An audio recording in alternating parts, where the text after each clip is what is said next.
फरवरी 2002 को अयोध्या से गोधरा आ रही एक ट्रेन की 2 बोगियों में आग लगा दी गई। 59 लोगों को जलाया गया, जिसके बाद पूरा गुजरात जल उठा।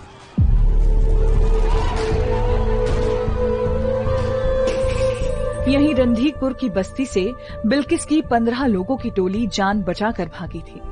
भीड़ ने टोली को खदेड़कर 13 लोगों को मार डाला, 6 औरतों के साथ गैंगरेप किया, पर 2 जिंदा बच गए।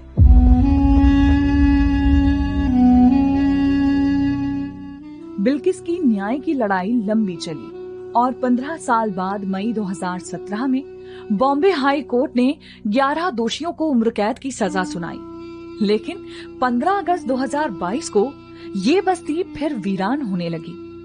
वजह थी उन्हीं 11 दोषियों की रिहाई।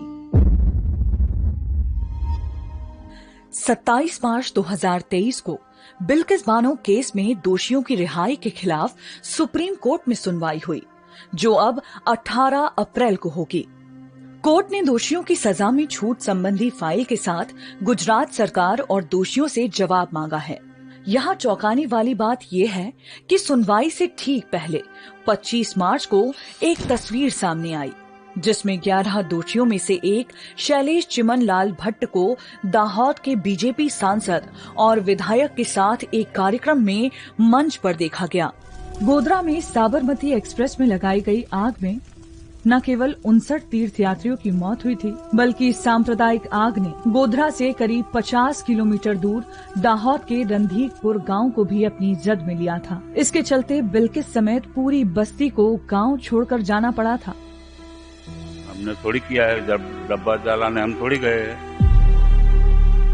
गांव से भागते वक्त 2 टोलियां बनी, एक जो रिलीफ कैंप पहुंच गई और दूसरी जो आग की चपेट में आई।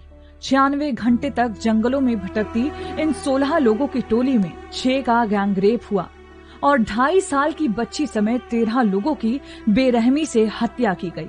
सिर्फ 2 लोग बचे, बिल्किस और 7 साल का बच्चा सद्दाम। ने रेप करा, ने मेरी अम्मी को मेरी आप को सामने मारा। रणधीरपुर ये गांव बिल्किस का मायका है। यहीं से 28 फरवरी को लोगों ने भागना शुरू किया था। ये बात हमें खुद बिल्किस के पति ने बताई।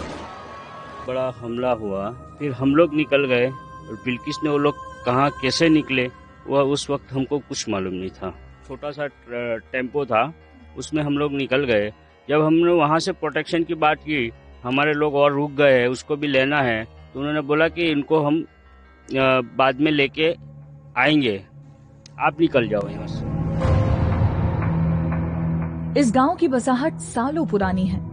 लोगों को अपनी जमीन जायदाद सब छोड़कर भागना पड़ा था। इसका दर्द बस्ती में रहने वाले याकूब ने बताया।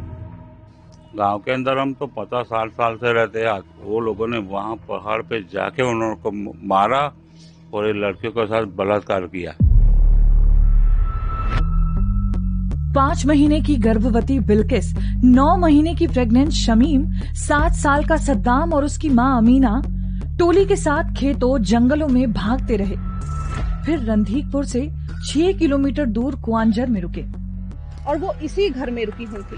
हालांकि यहाँ पर मौजूद सुलेमान के नौकर शंकर ने उनसे कहा कि आप कुछ चाहें तो आज आप यहाँ रुक सकती हैं, पर उन्हें डर था कि लोग उनके पीछे न आ रहे हों और वो आगे के लिए निकल गई।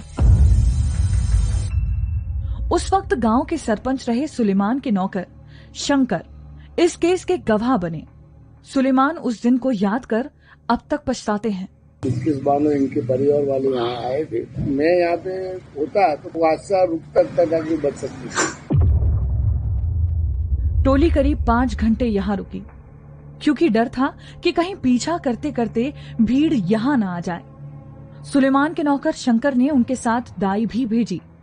कुआंजर से 1.5 किलोमीटर चलकर 16 लोगों की टोली एक आदिवासी गांव पत्थनपुर के सरपंच अबेसी घाट के पास पहुंची। अबे ए लोगों सबने इसी कुएं से पानी पिया। हमने उन्हें कुछ खिलाया पिलाया। काफी लोग निकल गए, लेकिन 14 लोग यहीं रुक गए। करीब ही मौजूद एक घर में हमने उन्हें रुकवाया। कुछ ही घंटों में एक औरत ने बच्ची को जन्म दिया। हमने उन्हें जरूरत की सारी चीजें दी। इस गांव में हमें वो घर दिखा जहां शमीम ने एक बच्ची को जन्म दिया।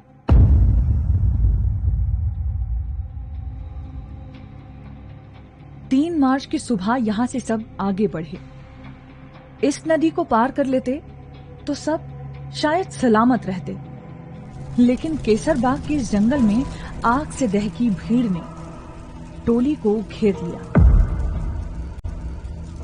नदी के करीब पत्थरों से एक दिन की बच्ची को कुचल दिया गया।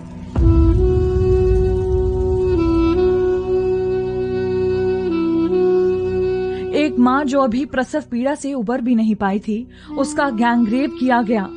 5 महीने की प्रेग्नेंट बिल्किस के साथ भी गैंगरेप हुआ और उसकी 2.5 साल की बच्ची को खाई में फेंक दिया गया। एक दिन में उसने अपने 2 बच्चे खोए। उस दिन बिल्किस की मां और 2 बहनों के साथ भी गैंगरेप हुआ। एक बहन की उम्र महज 13 साल थी। यहाँ की हवा आज भी उस दिन का दर्द अपने साथ लिए चलती है।